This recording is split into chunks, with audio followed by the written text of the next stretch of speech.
Hello दोस्तों, एक बार हमारे ब्लॉग में आपका फिर से स्वागत है। आज हम जाएंगे खेत में खाद डालने, हमारे सरसों का खेत जिसमें अभी पहला खाद डालना है। और हम घर से ट्रैक्टर में लेके जाएंगे क्योंकि 4 कट्टा खाद है और हमारे 4 एकड़ में डालना है। तो इसके लिए हम लाल घोड़ा को निकाल लिए हैं और लाल घोड़ा लेकर हम अभी निकल पड़े हैं। उसमें पीछे एक लकड़ी भी डालना होगा क्योंकि उसमें कट्टे में खाद रखना होगा।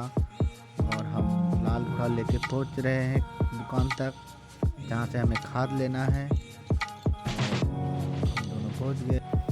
हम पहुंच गए हैं खाद के दुकान पर और यहां से हमें 4 कट्टा खाद खुद ही लेकर ट्रैक्टर में लोड करना है। तो मैं बारी बारी से उतार लेता हूं, फिर इसे पापा और मैं लेकर गाड़ी में रखेंगे और लोड करके ले जाएंगे खेत में। हमने 4 कट्टा रख दिया है, अब इसको ले जाएंगे खेत में।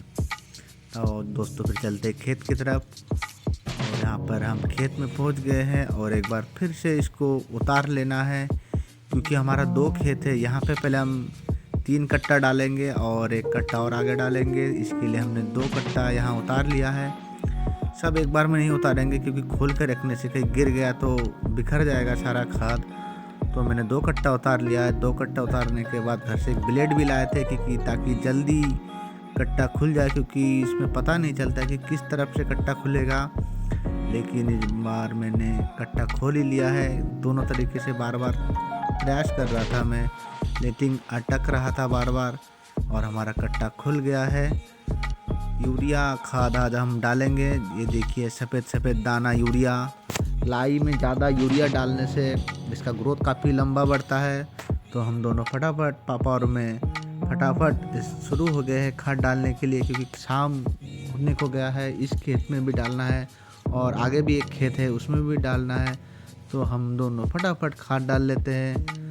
और पापा मेड़ की तरफ डाल रहे हैं और मैं बीच की तरफ डाल रहा हूँ और बराबर से, ताकि बराबर से बिखर सके। और कितना सुंदर नज़ारा आप लोग देख सकते हैं। छोटे छोटे सरसों है हमारे। कुछ दिन में ही, 1 हफ्ते में ही ये एकदम पूरा ग्रीन ग्रास जैसा बन जाएगा, क्योंकि इसमें अभी भी पहला खाद नहीं डाला है। एक ही स्प्रे हमने किया है मल्टीप्लेक्स का। और इस खेत में हमने काम ख़त्म करके दूसरे खेत के लिए हम चल पड़े हैं। वो थोड़ा सा ही आगे है और 1 ही कट्टा बचा है। ज़्यादा आधा से ज़्यादा काम हमने निपटा लिया है। अब एक बार दूसरे खेत में फिर आ गए हैं और यहाँ आपके हमने फिर से फटाफट खाद डालना शुरू कर दिया है। देखिए शाम भी होने को गया है, क्योंकि दिसंबर का महीना है, काफ़ी जल्दी शाम हो जाता है।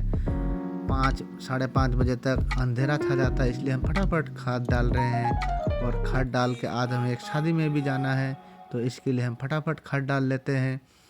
और यहाँ पे थोड़ा सा ही काम बचा है, लेकिन हमारा खाद ख़त्म हो गया है। यहाँ पर फिर से लाने जाना होगा जो रखा हुआ है लाल घोड़े के पास।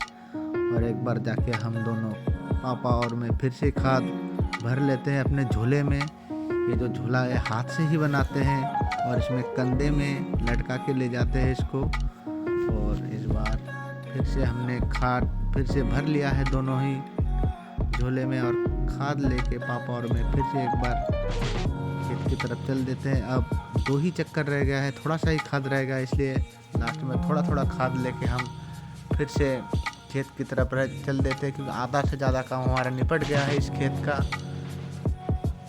और दाएं तरफ आप देख सकते हैं थोड़ा वहाँ पे सरसों कम निकला है, क्योंकि वहाँ पे कीचड़ था। तो हमने वहाँ पे बीज नहीं डाला, क्योंकि बीज खराब हो जाता है, खाली निकलता नहीं है और खाद दवाई भी वेस्ट होता है। तो हमने बीज नहीं डाला है। और काम हमारे दोनों खेतों का काम ख़त्म हो चुका है। अब हम काम ख़त्म करके घर की तरफ जा रहे हैं। लाल घोड़े में फिर से बैठ गया हूँ मैं। और दोस्तों आप लोग कमेंट करके ज़रूर बताइएगा कि यूरिया का खाद आप किस किस फसल में यूज़ करते हैं, और सरसों में आप कौन कौन सी खाद डालते हैं, कौन कौन से उर्वरक डालते हैं। और इसी के साथ हमारा ब्लॉग ख़त्म होता है। बाय बाय दोस्तों।